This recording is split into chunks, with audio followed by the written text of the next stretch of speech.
Good afternoon. Thank you. Someone personalized it. Good afternoon, audience.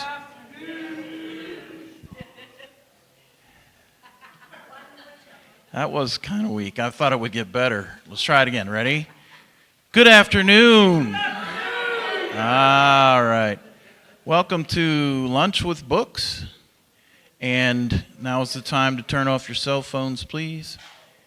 If you'd like to be on our mailing list for future programs, the box is over there. Next week is our annual Ann Thomas Memorial Program. This year we have a young lady who is the president and CEO of Minorities in Shark Sciences. Her name is Jasmine Graham, and she's written a book about being a shark scientist. I have that book here for only $14, same price as Amazon, but you have to pay them to have it shipped unless you have the membership. So you can get one here. I started putting them out this week, but anyway, Jasmine Graham, she'll be here on noon on the 17th. And then on the 24th, Ron will be back with me, and we'll be introducing a gentleman who wrote this book, which is called Defiant, and it's about a man you may not have heard of, but you should know more about, Robert Smalls, who was in the Civil War working on a Confederate ship. He was a slave, and he took the ship, and he took it to the Union lines, and he freed himself, and he was later a congressman during Reconstruction.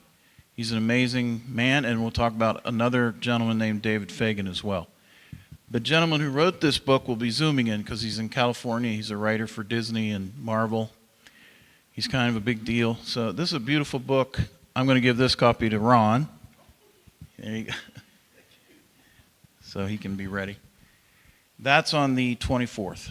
So today, with the ever-changing political landscape and social climate, our friend Ron, who is the Community Outreach Director at the YWCA Wheeling, has developed a presentation to help explain and facilitate the growing shift away from diversity, equity, and inclusion, D.E.I., and he's going to examine some definitions, motivations, etc. Here is Ron Scott Jr.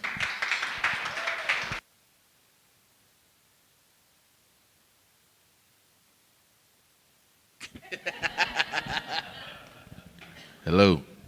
How you guys doing today? Thank you all for coming out. I appreciate it 100%. This presentation is among many presentations that I have through the YWCA, and I get accused a lot of making provocative and intriguing titles that try to pull you in. Yes, I do that. And this is one of those times, because I was hoping that folks saw how to remove and to replace DEI, and they were just, chomping at the bits, come down here and figure out just how they could get rid of it, how they could get it gone, because they're sick of it being a thorn in their side. So if any of you are here with that mindset, welcome as well, because we're all going to be able to talk about all this stuff today. Now, my newfangled gadgetry here, let me see. We good yet? Hold on, it might be my fault though.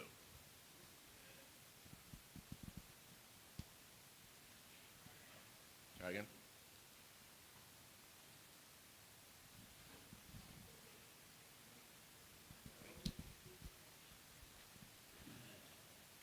I'm here to fix it.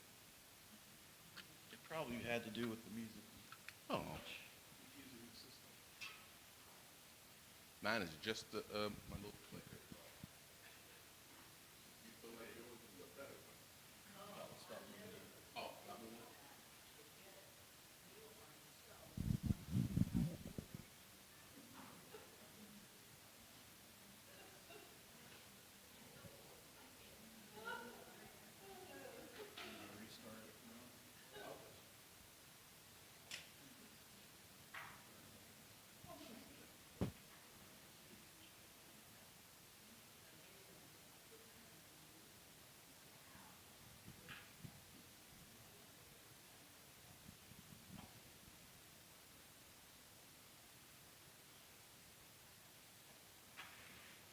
thought that's bad fun.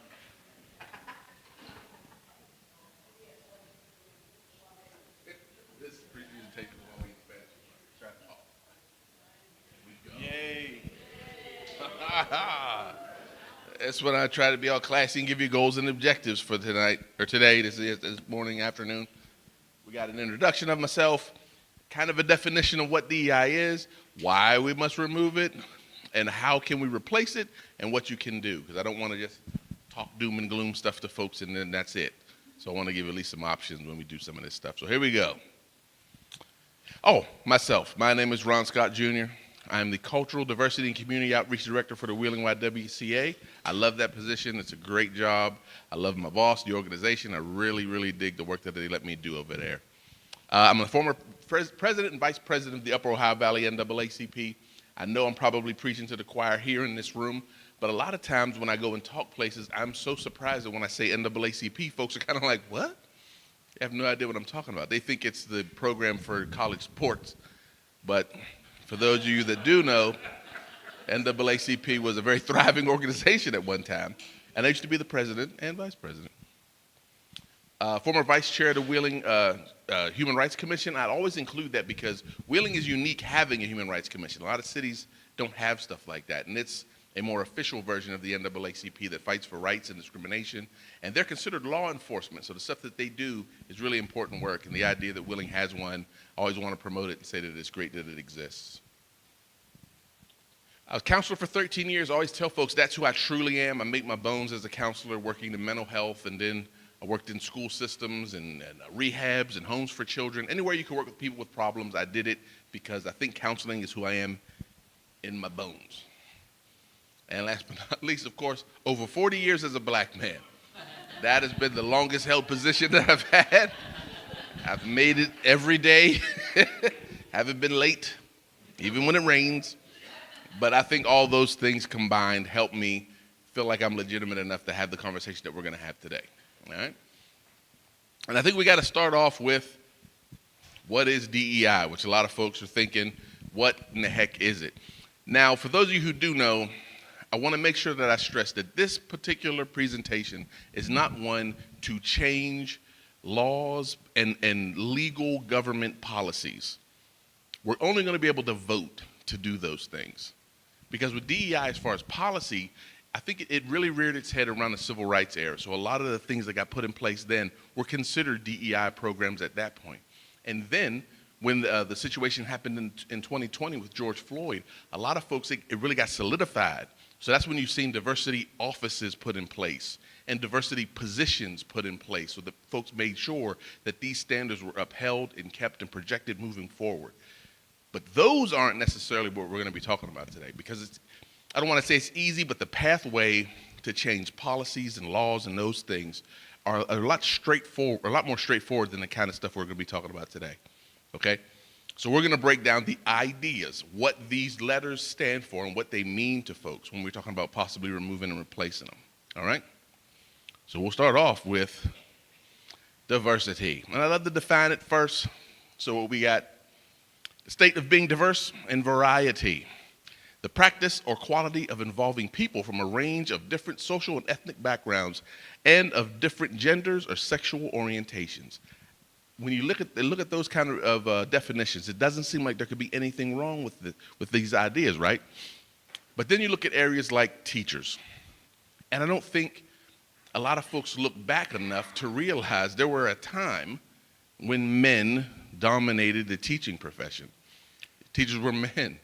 But if you think about it now, a lot of you are hard-pressed to think of a lot of male teachers that you ran into. Maybe a handful, but not a lot. And some of the excuses I got for it was industrialization.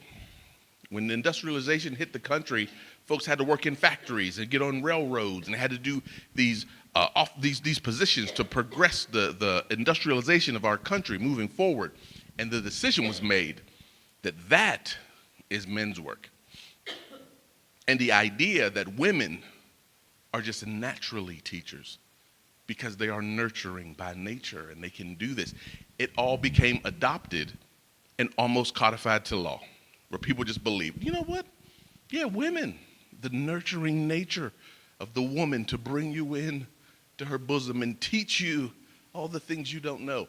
But those things weren't there not long ago. And this is what I always love, is cheerleaders. I don't know if any of us are old enough to remember this, but cheerleaders was also male-dominated. And when I researched it, they said some of their reasoning was because men just can yell louder. Like men's ability to project and do these formations and really cheer up the folks, that it's a man's thing, which seemed to be a common theme. Everything seemed to be a man thing back then. And oddly enough, in 1923, the University of Minnesota was the first school to have a female be a part of their cheerleading corps. And from then, it just took off. So these are areas where diversity was needed, and it got adopted, and it has become the norm.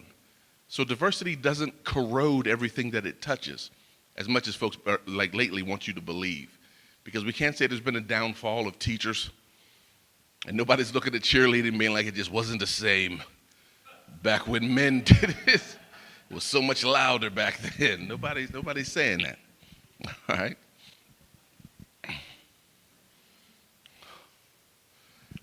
Now, as far as the idea of equity, this is one I really enjoy talking about because a lot of folks get it twisted up.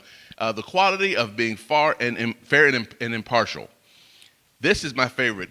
Equality versus equity. I think people get a lot of things confused when it comes to those two because they want equality and equity to be the same thing. Equality would be like if I made sure everybody in this room had a pair of shoes. That's equality.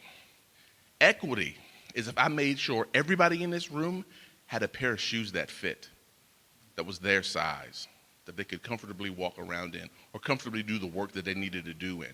And a lot of times I get confused. They're just to the point where, like, hey man, some people don't got shoes. I can see that. But the idea of equity and equality are two different things. And we're not giving anything away by making sure that equality or equity is a part of it all. Now, with our recent flood, I had some examples to me that kind of really spoke out about equality and seeing it kind of in action. Like there was a guy who pulled up and he was, they had these packets they were giving out kind of pre-made for folks that they were coming up and they needed stuff. They would give you your packet of stuff and you would go on down the line. This guy came through and he was like, hey, I need a few different packets. I might need something, I might need some female stuff in here. And he had to talk to a bunch of different folks. People had to point him in a direction. He was like, well, how many do you need? He said, well, I got 4 girls and it's just me. I need, some female products. I got to get some stuff for them. And it wasn't a hassle, but it was very difficult at first for him to get those things that he needed because when they saw him, they thought, just get the packet. I mean, we made these packets for everybody. Just take your packet. They were thinking more equality as opposed to equity. And then there was a guy that pulled up. It had a van. And as he starts to get out, you see all the mechanics starting to go, and the door comes down, and it has a little lift thing for him in a wheelchair. The stampede of folks that went to help this man were amazing. Very different if you think about the guy that had the girls. He kind of had to seek the help. But folks were breaking their neck to get over to this guy to see what it is he needed. Once they were amazed that in the wheelchair and stuff that during these flood conditions that he made it out here. So they get over there, and he's kind of like, hey, easy, give me a little bit of room. I'm fine. He was bringing back tires that he collected in his yard that had floated away from Blyphus. All he wanted to do was help. He didn't show up thinking, I need this for me and my situation that's happening at my home. He was simply there to return these tires to see if there's something that can be used still. He wanted to give his part to contribute. But our mindset was immediately, guy in a wheelchair, he's the worst off. We got to make sure this dude gets some help. So it just shows you sometimes our mind can trick us into us dictating what is equality and us dictating what makes things equal for folks. All right? The way I like to put it, and this is just me, I like making things as simple as I can so I can use them. An equal amount of investment or engagement in the person or persons. So make sure that the amount of investment and engagement is equal. So if the man with the girls pull up, make sure I'm giving him as much attention and effort as that man that got off of the the van with the wheelchair. Make sure that the amount of engagement and investment is equal per person. Don't just let however they look or however they present to you dictate the amount of engagement that you give. All right, and I think that's a way that we can help making sure we can gauge this situation a little easier. Okay.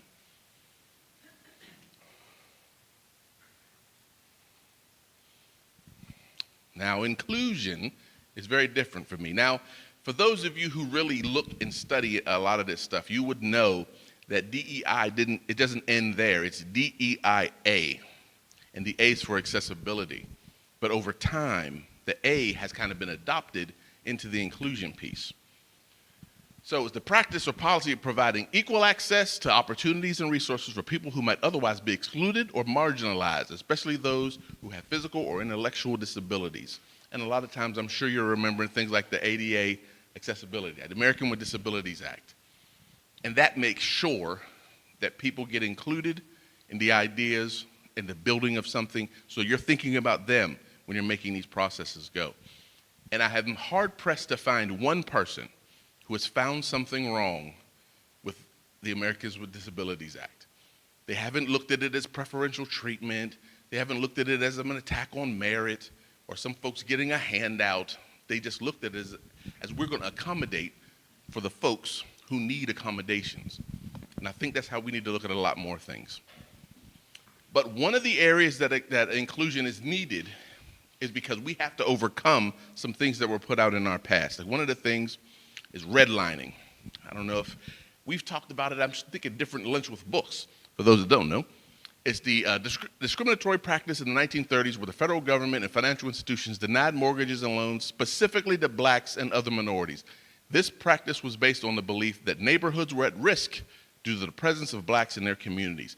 That is a heck of a thing if you really sit and think about it, that there were actual policies written to make sure a certain sect of people were refused the ability to get home ownership. Because if anyone knows anything about generating and building wealth, home ownership is a key to some of that sort of stuff. So if you eliminate that block, there's not a whole lot more that folks can use to build on. So it was a heck of a thing. So when we talk about inclusion, especially when it comes to homeowners and rights and stuff like that, that area of inclusion is very important, almost vital to some folks. No, I thought I had one more point on that one, but I guess I didn't. So we're going to go why, what must we remove it? Like what kind of things we're told to, okay? Those of you guys that do not know, our wonderful President Trump has issued Executive Order 14151, ending radical and wasteful government DEI programs and preferencing, and Executive Order 14173, ending illegal discrimination and restoring merit-based opportunities. Those are very long-winded ways of saying they're going to splinter a lot of these programs that were used to enforce the kind of DEI that we were just talking about. And then Governor Patrick Morsi signed Senate Bill 474 and issued Executive Order 325. Now that one particularly kicked my butt, because when he came up to the podium and read off what that executive order was going to be, it was almost as if he read off my job description and said, we're not having any of this anymore. So I took that one to heart. It was really rough for me to figure out how I'm going to continue to work if I can't talk about any kind of things like we're talking about today.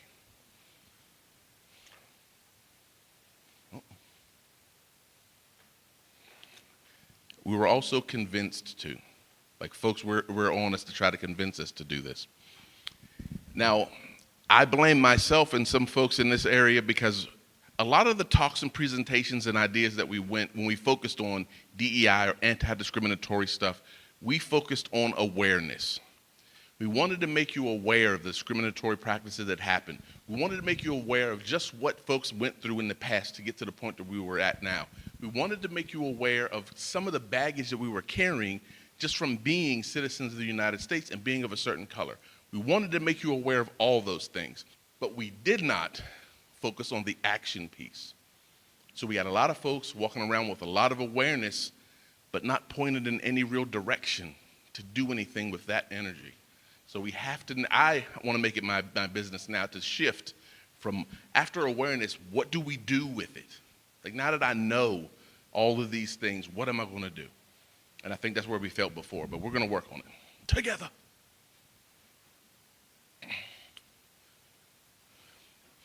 The fear of the dreaded reverse racism. A lot of folks talk about the reverse racism, and now it's kind of changed. Before, the conversation was just, people discriminate against white folks too. You never talk about that. And they do. But the idea of that being called reverse racism is kind of silly to me, because that would mean there is such a monopoly on racism that if it affects white folks, then it's done in reverse. The only way to do it correctly is if white folks are doing it. So it's a strange idea if you're going to promote the possibility of reverse racism. But what I'm hearing now is a lot of folks are talking about reverse racism being almost a vengeance thing. If they remember what we did to them, if they get enough power, imagine what they're going to do to us. But you have to assume that not everybody is in the idea. We're not all in the revenge business.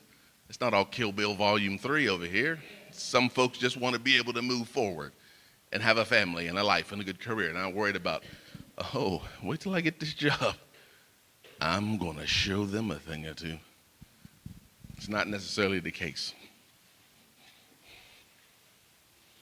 We believe we should remove it. The idea that we are being told this and we believe it is something we have to watch as well. DEI softens American business priorities. This idea of DEI flies in the face of efficiency and quality, those real work ethic things. Back when people thought every person that worked was a lever puller on a conveyor belt, when there was no investment in the worker themselves. But now we've progressed. We've enlightened ourselves a little more. We found out if we care about the guy that pulls the lever, it might make the workplace a little better. It doesn't necessarily mean we're going to make more of the product, but it makes the workplace better, the worker happier, so the overall is better. And some folks think concepts like that are softening our American business, where we need to be more hardcore, take your lunch in a metal pail, slam it down, eat it for 30 seconds, and get back to pulling your lever. But I'm hoping that we're past that point, because that guy that pulls the lever is an individual with a family that loves him, comes from a rich history of something and someone, and we have to acknowledge some of those things sometimes, or we should. And our belief systems, there are some folks who the idea of DEI flies in the face of some of their belief systems. Like I remember I wanted to do a event for married couples. And I was like, okay, let's see if anybody gets behind it. And I noticed the churches. They were like, we got you. Thank you. Doing something wholesome, promoting this idea of family, married folks, let's go.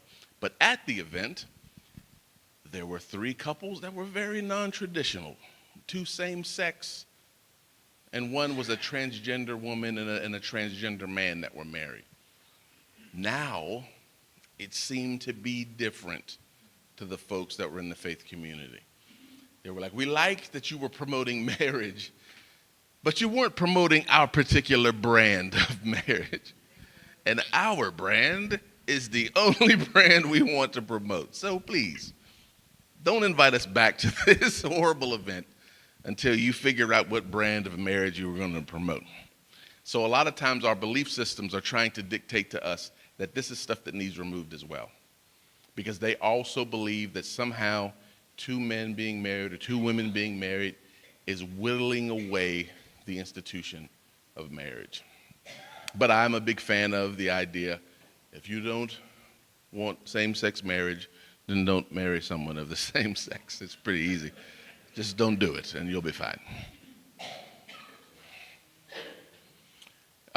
And the biggest one for me has been the attack on merit. It gets thrown around a whole lot lately. This idea that people aren't getting jobs or holding on to jobs because they lack the merit. It's not there anymore. Almost as if you are ever in a position where there was a government system or a policy made to help you progress at all in life, then your merit has been removed. because there are men who can sit and say, hey, I got this job. Nobody helped me. There was no program looking out for me. Nobody walked me into this room and introduced me in this way, so I got mine fully on merit.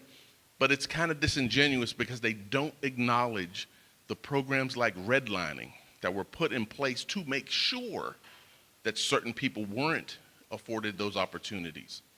So it's very different to then say, if I'm blocking you from going somewhere and then labeling you for not getting to that destination. So I have to be able to let some of these programs allow folks to overcome some of the hurdles that we put in place. So the idea of merit only being someone who had never benefited from a program is just insane to me, because it's just not real anymore. Most folks in life have benefited in some way from some social service type of program. And we don't want to get to a point in the society where accepting help is now a negativism, where we're like, oh, you needed help, huh? Poor you. Give me that merit back. You don't want to do that.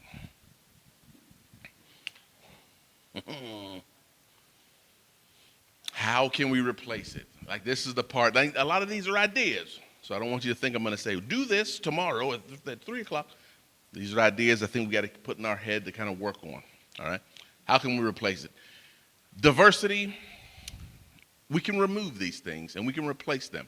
But I think the best way to do it with diversity is simply work with differences now. Whenever diversity is written somewhere, just think differences, because it is almost impossible for you to not value the differences that people have with each other. It's one of the things that makes us unique. Sometimes it binds us together. The differences, it's something that we get to talk about when we're around each other. Everyone has differences. We are all different from one another. You could have been raised in the same house, twins, and you will be different from one another. So the differences can't be something that we punish or run away from. So instead of diversity, think differences. All right? Equity, we're getting rid of it. It's out of there. So instead of equity, we're going to use fairness. It's such a simple concept when you think of it that way. When you say equity, and folks are like, oh, here you go. Who you going to bring in here? What you going to try to force me to do? You're policing me to say this. Look, I don't want to say he, she, or him, or her. I don't care. But if you just say fairness, things are very different now. Don't you want to live in a world that promotes fairness?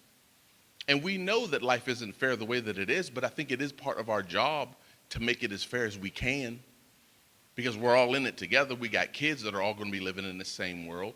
Can't we make it as fair as we possibly can to give them not necessarily a leg up, but motivation to keep trying? There is fairness out here. Someone does want you to succeed. They want you to do better. They want you to be better.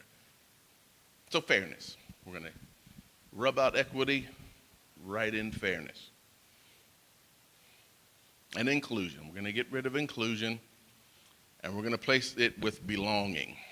And what I noticed with belonging, there was a program I went to called the Appalachian Leadership Academy. And one of their initiatives was redefining an Appalachian. And I remember I felt like I couldn't really be a part of that conversation because I never felt defined that way. I always thought, when I think Appalachian, I always imagine like some dude, big beard, white, coonskin hat maybe, like a musket.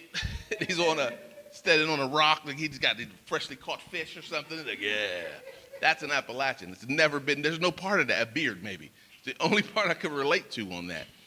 But we had to try to make sure you understood that Appalachia in and of itself embodies so many different things. So I then began to understand, if I'm doing it here, it's Appalachian. It was born that way. That's what it is. It reminds me of the situation where I lived. I always said I wanted to live in a neighborhood where you didn't have to lock your doors, and when you moved in, somebody brought you a cake or a pie. So just before my daughter was born, I got a chance to move in this really nice neighborhood. And I don't know how they felt about me moving there, but I moved there, and it was okay. Luckily, I had 2 doors. One of them I kept unlocked.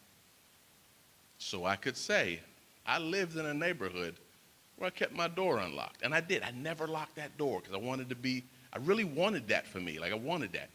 And then maybe 2-3 years after I moved there, I see a moving truck and there's another lady moving in. I go to Kroger's, I get a nice chocolate bundt cake, and I take it to her. And I go, hey, in this neighborhood, when someone moves in, we buy them a cake. Now it's on you. So when the next person moves in, it is your job to buy a cake for that person. Instantaneously, I lived in a neighborhood that I didn't have to lock my door, and they brought you a cake when you moved in. That's the kind of stuff we can do with belonging, especially with Appalachia. Anything that I do locally, I do an event that focuses on hip hop and stuff like that. I can say that is a truly Appalachian event because it was born here from a person who was born and raised here, who has an Appalachian mind, whether you want to think I do or not. I do because it's what I am. I can define it just as much as it can define me. So we need that belonging to be able to be extended to as many people as we can, because there's nothing that makes a community stronger than the people that feel like they belong to it and it belongs to them. But we don't get as far if we make it exclusive. We kind of want to make it like a thing like, hey, come on in. We got room. You could be one of us too. Instead of, no. Where's your beard? Where's your raccoon hat? We don't want to do that. Oh, yeah, but DFB doesn't really have the same ring as DEI does, so I don't know if you want to practice DFB. It's kind of strange. But the way I'd like to put it for myself is promoting investment in human potential. Just push to other folks to invest in the potential of someone else. And the best thing about potential, sometimes you don't have to see it. You can kind of feel it. Sometimes you can just want it. I want the best for you. So I'm going to try to invest time, effort, energy. It doesn't have to even be money. But promote in the investment of human potential. There are human beings you're going to run into that have the potential to do anything. But the reason they don't unlock it is no one ever told them. Or no one ever made it seem like they could. So they walk around assuming that they can't. Oh, yes. You had a question? Oh, that was the 4 things. Differences, fairness, and belonging. Yeah, it just sounds weird if it's DFB. Nobody wants to be like, yeah, let's get these DFB policies going. All right. But you can make it your own. That's my personal idea. I like that one. And you feel free. You can borrow that if you want it. Promoting investment in human potential. And what you can do. Now, these things are very much easier said than done. Don't be afraid of change.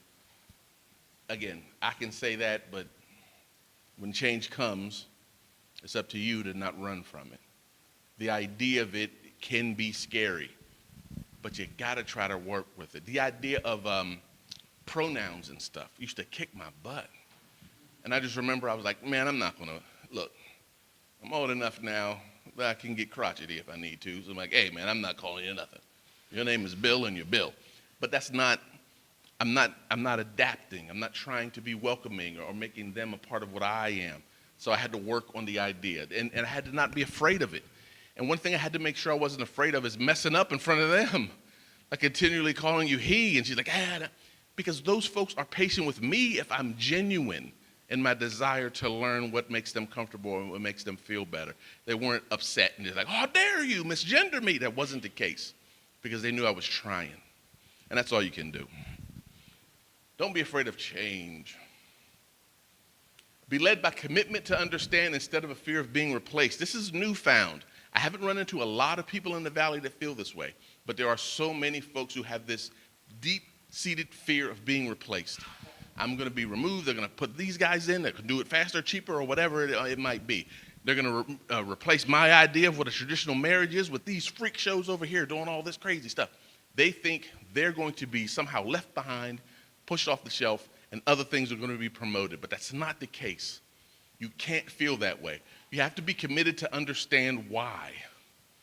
Why do these folks feel like they want to be a part of this institution of marriage? Maybe it's because they value it the same way you do. Or why do Why do these folks want to be, why do they want to work at this place that I worked at all this time when I have the work ethic that they don't appear to have? Maybe it just comes out differently than yours. But you can't be led by fear. It just won't ever lead you in the right direction. Value sentiment over symbolism. I apologize if anybody gets offended on this one, because this usually has to do with my religious folks in the room. I think the sentiment is always more important. I think there's an easy fix to grab the symbolism. Like if there's anti-abortion stuff, I'm gonna be there. That's how you know I'm a Christian at heart. LGBT toughs, don't fly over here. That's how you know I'm a Christian at heart. There was a program, an agency that I got to work with, and we all got to meet with the staff. And one of the staff brought up that a lady that they were working with was pregnant and obviously didn't want to keep this child. So they said, these staff members pulled us all to the side and said, hey, as staff, I want you all to know, if I am charged to take this girl to get an abortion, I will resign. I got you.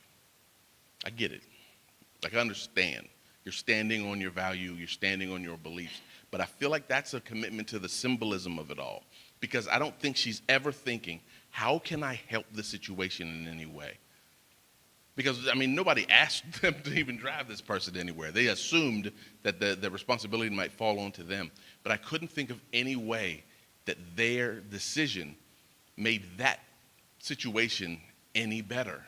They didn't improve it. They simply stood on something so they could feel taller about their beliefs, what they will sacrifice for, and how they look at themselves and how others might look at them. They didn't one time stop and think, there's still this situation here that I abandoned. I haven't helped. I didn't offer anything other than to say, if you make me do this, I'll quit. To me, that's standing on symbolism over sentiment. And no one ever wants to stand on the sentiment of loving your neighbor, looking out for the stranger, taking care of your brother, and honoring your parents.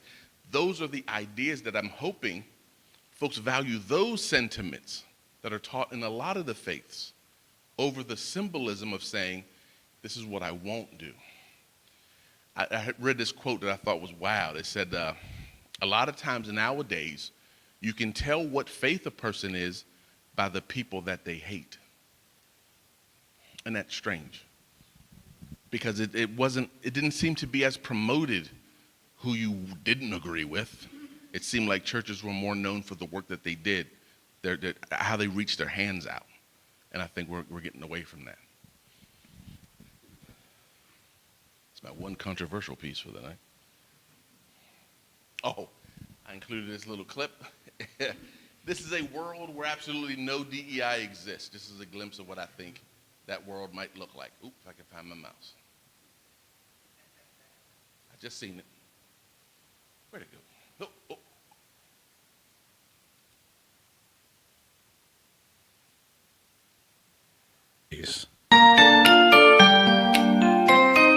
Gosh, Nancy, I just don't know what to do. What's the matter, Sue? Last week, a man moved into the house next door, and he's African American. But when we were introduced, I wasn't overcome with feelings of rage or animal fear. Gee, Sue, sounds like you've met a non-threatening black man. A non-threatening black man? What's that? A male Negro who fails to trigger the customary flight or fight response in Caucasian women due to his non-specific physical and sociocultural attributes, like Al Roker or Brian Gumble. But if he's a non-threatening black man, why isn't he a newscaster? Oh, Sue, not every non-threatening black man is a newscaster.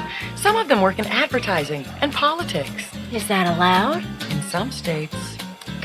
He may be non-threatening to you, but your property values won't know the difference. You're right. I'll go home and start packing right away. But what'll I tell the kids? Tell them to fear people who are different. Thanks, Nancy. What would I do without you? Again, it was very satirical, but there's a sentiment of realness in all of that where I was like, ugh, I don't know. All right, see if we can get it to. Okay, where are we at?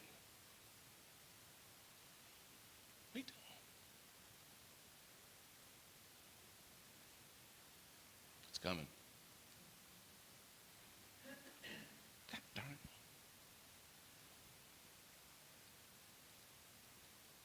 All right, I'm gonna have to do it. Yes.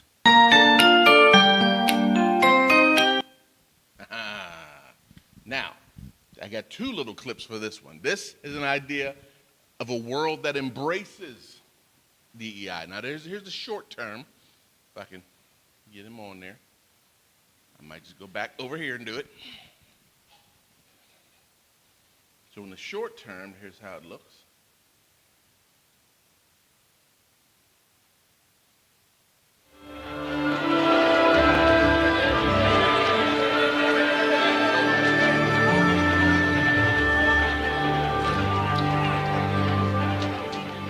Chris Gardner? Chris Gardner. How are you? Good morning. Chris Gardner. Chris Gardner. Good to see you again. Chris Gardner, pleasure. I've been sitting out there for the last half hour trying to come up with a story that would explain my being here dressed like this. And I wanted to come up with a story that would demonstrate qualities that I'm sure you all admire here, like earnestness or diligence and team playing to something. And I couldn't think of anything. So the truth is, I was arrested for failure to pay parking tickets. Parking tickets? and I ran all the way here from the Polk station, the police station. Now, the reason I put that in the short term is I'm not sure if any of you can imagine being able to sit down at an interview like that, where you got a members only jacket and a t-shirt, sweatpants, and you're covered in paint. The idea that he made it into the building, got upstairs to the interview, and sat down in front of the folks dressed like that means there's a level of understanding and acceptance in that office that I don't know exists in any other ones. Most of the offices that I know, you show up like that, they're going to send you away. And if they don't, they will call some people to take you away, because there's no way you're there for any type of interview or anything productive that could happen in that office. Now, the long-term advantages of embracing DEI, same show. Police station. What were you doing before you were arrested? I was painting my apartment. Is it dry now? I hope so. Jay says you're pretty determined. Oh, he's been waiting outside the front of the building with some 40-pound gizmo for over a month. He said you're smart. I like to think so. And you want to learn this business. Yes, sir, I want to learn this business. Have you already started learning on your own? Absolutely. Jay, Yes, sir. how many times have you seen Chris? No, I don't know. One too many, apparently. Is he ever dressed like this? No. No. Jacket and tie. First in your class? In school? High school? Yes, sir. How many in the class? 12. It was a small town. I'll say. But I was also first in my radar class in the Navy, and that was a class of 20. Can I say something? I'm the type of person, if you ask me a question and I don't know the answer, I'm going to tell you that I don't know. But I bet you what? I know how to find the answer, and I will find the answer. Is that fair enough? Chris, what would you say if a guy walked in for an interview without a shirt on? And I hired him. What would you say?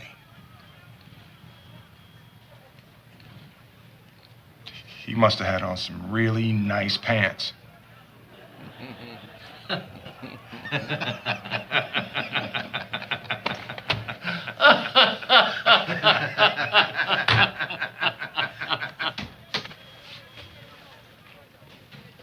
Chris, I don't know how you did it dressed as a garbage man, but you really pulled it off in there. Thank you very much, Mr. Twistle. Hey, now you can call me Jay. All right, we'll talk to you soon.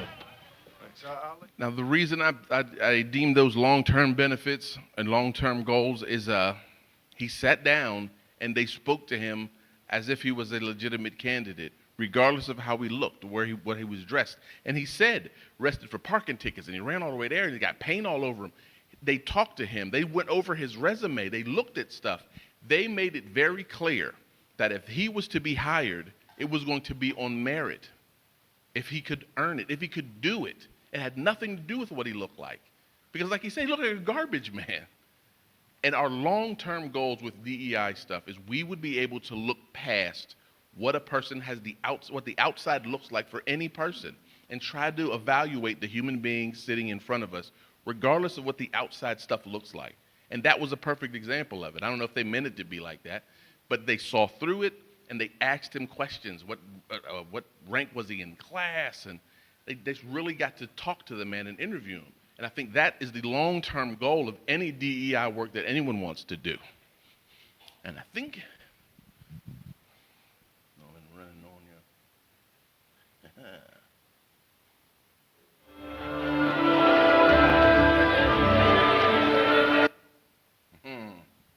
you. In closing, this quote is I just love it. It's one of my favorites.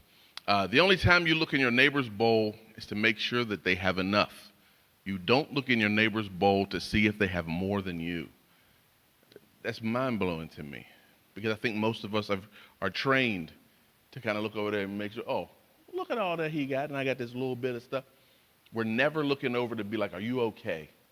Let me make sure you're all right. I'm good. Are you okay? I'm all right. How about you? Are you okay? And that was from the famous comedian Louis C.K. But I absolutely love that quote. And I think if you think in that direction, you're going to be doing a whole lot better than the average cat. All right? And with that said, I thank you for the time and attention. Thank you. It seems like a weird topic to have questions for, but if you have questions, I would try my best to answer them. All right. If you do have questions, I ask that you raise your hand. We have folks listening online who can't hear the questions if they're not spoken into the mic, and we record these programs. So please raise your hand if you have questions. Folks online. Thank you, Ron. Oh, no problem. In that part where it said value the sentiment over the symbolism, would the word intention work there for Yes. sentiment? Yes, most definitely. The Okay. intention. And it just the idea of not getting caught up in the identity of something and actually just doing the work of it. You know, it'd be very difficult to say I did social work or something like that, but I never wanted to do anything to help people socially. Like I ran away from problems and issues of homelessness and mental illness. I just didn't want to deal with any of that stuff, but I called myself a social worker and went to all the conferences, you know what I mean? Then I'm just trying to look like one instead of actually being one. But yeah, intent sounds great. I will be changing that in the slide now. Thank you. Anybody else have a question?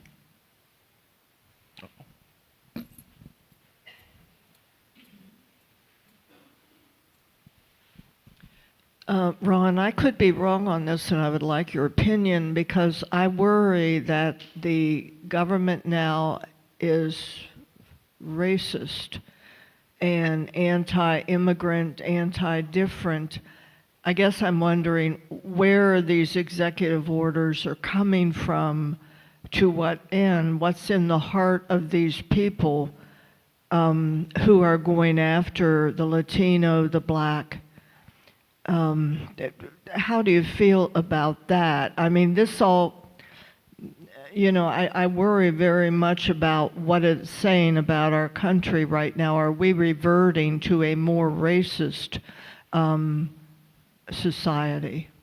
Well, I mean, that's one of those questions that kind of cuts to the quick, and it's very difficult to give one of my very PC-friendly type answers to. But unfortunately, it is revealing to us that the level of comfort seems to exist in this underlying racist, misogynistic, archaic way of thinking. And it's not, I don't want to just label them as that, because that line of thinking is also easier. So a lot of folks fall by the wayside of doing what's easier to do. But I think it's born in an innate fear of what is different than you. And the folks who made the lines originally had to make sure, like in order for me to make sure black folks could be subjugated as slaves, I had to put something in your thoughts to make sure that you and your children didn't look at them as the same as you. Because if you did, one day you'd look around and say, well, why are they living in this shack? And why do they have to work until the sun goes down? And why are we whooping them and beating them? They can never let you question that. So a lot of it is based in the idea that not only are they different than you, but they're less than you. So we can round them up, we can put them in cages, we can send them back with folks that they belong. Now, I hate the idea that it implicates a lot of folks' uncles, and a lot of folks' grandparents, and a lot of folks' relatives in some way. But oftentimes I think you are caught up in the cycle of something. You're just a wheel in this machine. But unfortunately, the machine doesn't work if you take the wheels out.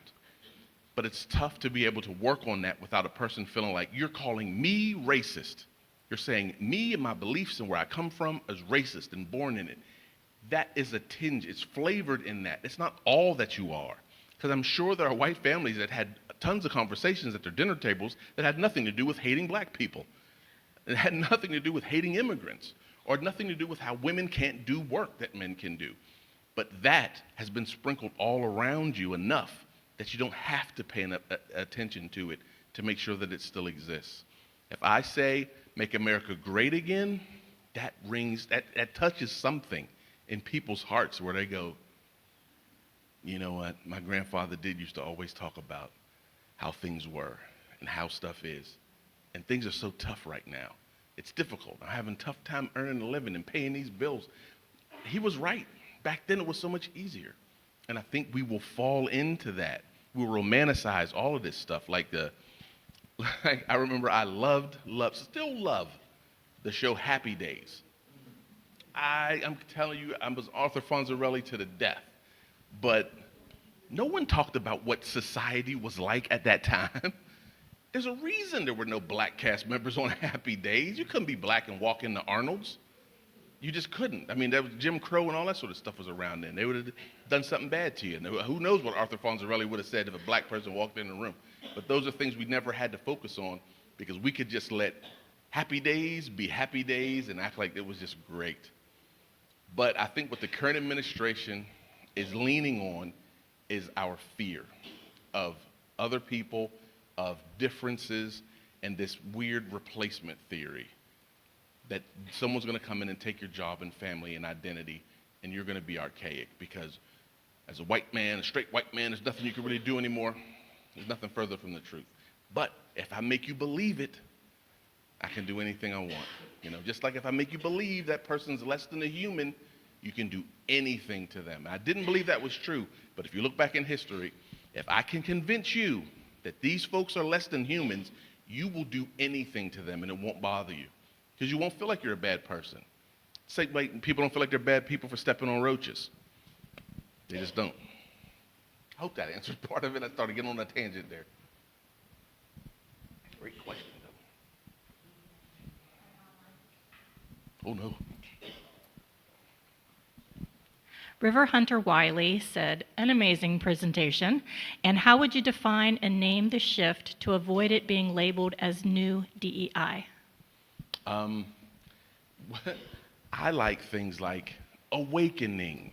I like things like revelations or the idea. Oh, when we hear revelations, people want to go back to the Bible. I don't want you to be like book 7. No, the idea of, or ideas. I feel like when it comes with a new thought or awakening something that was already there, because we are good people at the bone, at the core of us. I really, truly believe it, that we are good people and we want the best for our neighbors. I think we want our communities to do well. We want this stuff, but we don't realize that the hard work of it all is cooperating and accepting your neighbor. He has to feel just as comfortable in the neighborhood as you do, and you got to make sure that he does, and he needs to make sure that you do. We're all in it together, but I think labeling it New DEI would definitely be horrible because they're waiting anything that even smells like DEI, they're done with. But if you have those sentiments like investing in human potential, it's stuff that when you say it, it just doesn't feel threatening. You all know somebody that's got potential that they may not live up to. But if you make it a charge that somebody should invest in that person, whether it's time or energy, I'm not necessarily saying money because nobody got it anymore, but just time and energy in another human being that you feel like can do it. And ignore everyone that's telling you how they can't. Because there are 50 people that will tell you why you shouldn't believe in that guy or why this person walking down the street. They'll give you 15 reasons to cross the street. But no one will give you a reason to speak and stick your hand out and say, hey, are you okay? How you doing? And there's tons of reasons to do it. I don't know if I answered that question. I hope I did. I'm sure they'll type something in if I don't. Thanks very much for coming and sharing your thoughts with us today. Do you think that there's a tendency to conflate affirmative action and DEI? Yes. And again, I'm not one of the genius folks that came up with affirmative action when they did it, but I think it was almost set in motion in a way that it could be refuted. Because if I use affirmative action the way a lot of folks set it up, I can just say, oh, you're black? Well, we need to hire you. I bring you in. I know you're not qualified. I know you haven't been trained, but I hire you. Now I can fire you because you keep messing up. I got a reason. I think when affirmative action was put into place, I wish it was put into place for schools and training facilities to make sure that we get the opportunity to have the opportunity. You know, because a lot of times when affirmative action hit, they're just saying, well, you never had a black employee, find one. So they just look out the window, hey, Clarence, pull this lever a couple times and see if you could do it. As soon as Clarence messes up, like, hey, we tried. We tried. He just couldn't seem to get it. But if affirmative action affected colleges and universities and trade schools and unions, then we're saying we've got qualified applicants of every race. Now, see what you can pick from. Nobody would be upset then, you know, because it isn't an issue of someone trying to get over on you. And a lot of folks like to frame it as that affirmative action is a handout that someone wants that they didn't earn. Someone just wants the opportunity to be able to feed their family the same way you do. So if I could have been there with the architects, I would have just changed that little nuance and not made it something that you just plug black folks or minorities into, but you prepared them for and made sure. And it made sure like some of the high schools were better equipped to make sure that they were producing the kind of students that could excel in a college or in a trade school. There was just more to it, and I think that it all kind of got lost in the shuffle. Great question, though.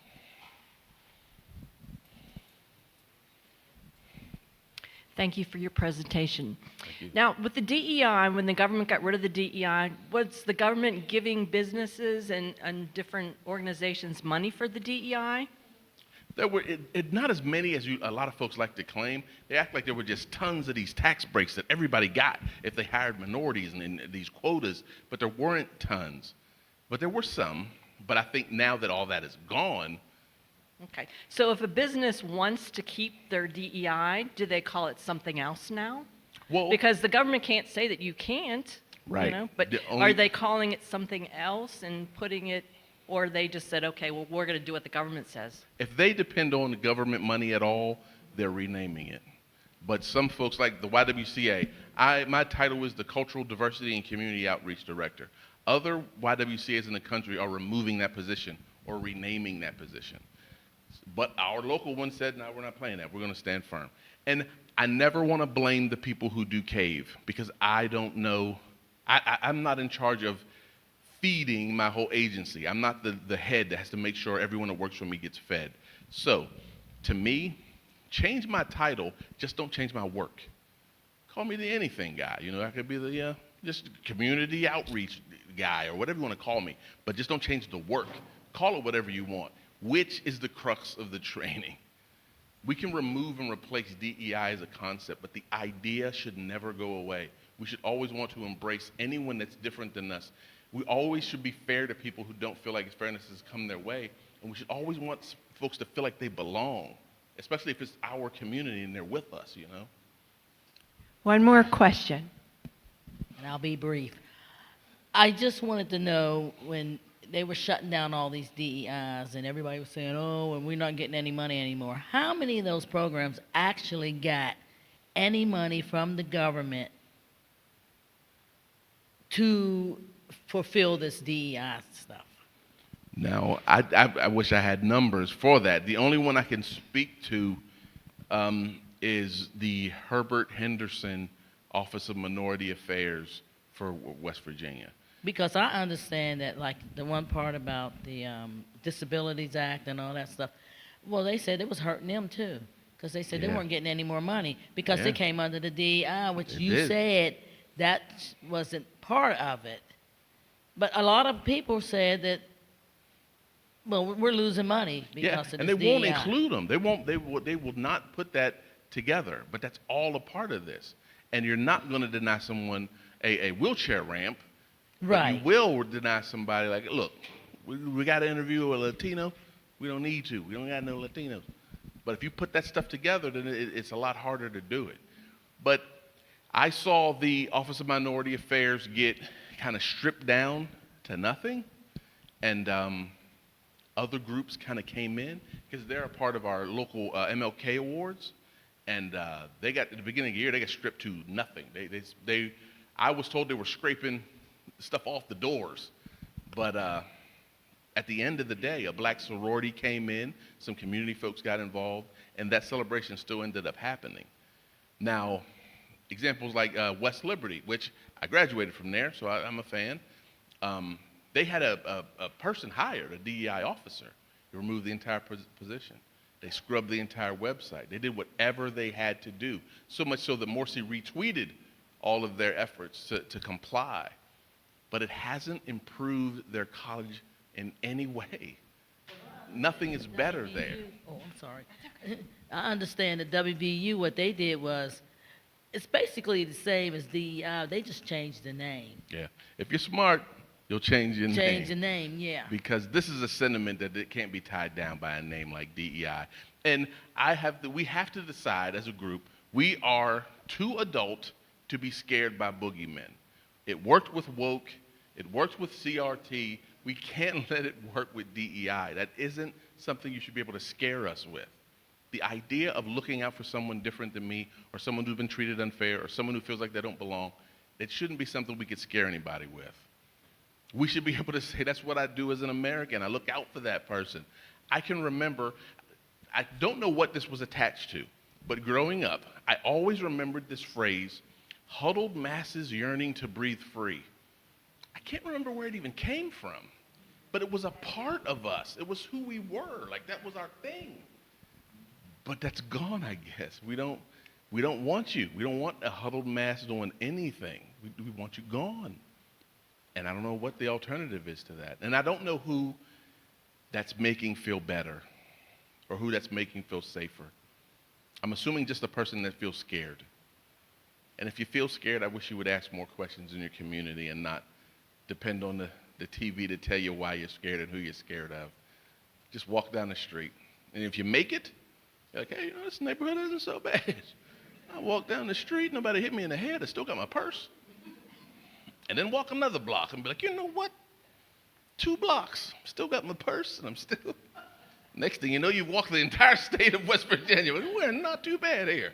Still got my purse. Thank you, Ron, for your insight and a No wonderful problem. program. Thank you guys for letting me do it.